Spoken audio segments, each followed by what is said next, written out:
Welcome to a quick tutorial of the PageConnect application. You can see my inbox. I have 2 unread messages. To read a message, simply tap on it, and it sends a read receipt back to the system. Let's demonstrate a new message arriving into the inbox. First, you'll see the banner appear at the top of the screen, and then you may hear an audible tone based on what your settings are.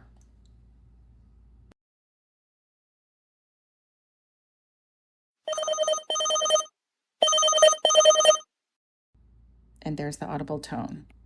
Let's click on it to read the message. To archive a message, simply swipe left and click Archive. Let's take a look at service teams. Service teams are the next generation of group messaging. Let's click on the Account tab at the bottom, click on Service Teams. This shows me I'm currently a part of 3 service teams. To opt in, tap here, search all the service teams that I am eligible to join. I'm going to opt in to the on-call night shift and click back.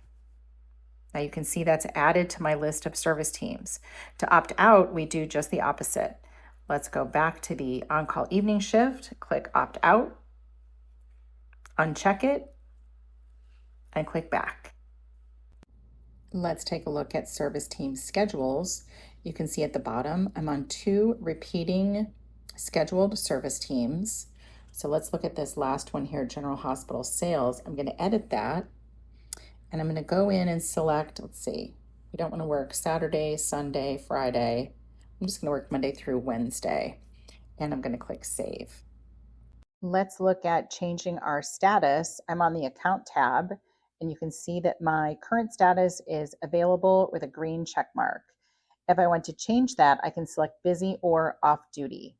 When I select off duty, I can also select coverage, which means I can search for a colleague to cover for me, and my messages will be forwarded to that individual. This sends a system message to both the person that I am forwarding to, as well as puts one in my inbox. When I'm ready to go back on available, I just simply click available.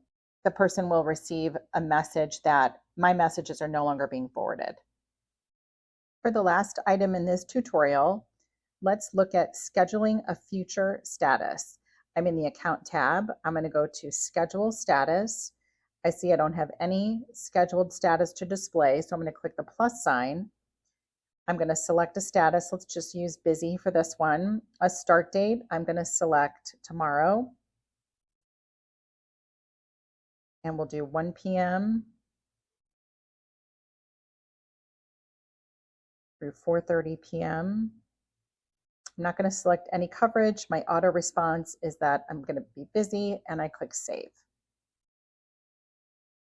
And that'll show under Future Scheduled Status.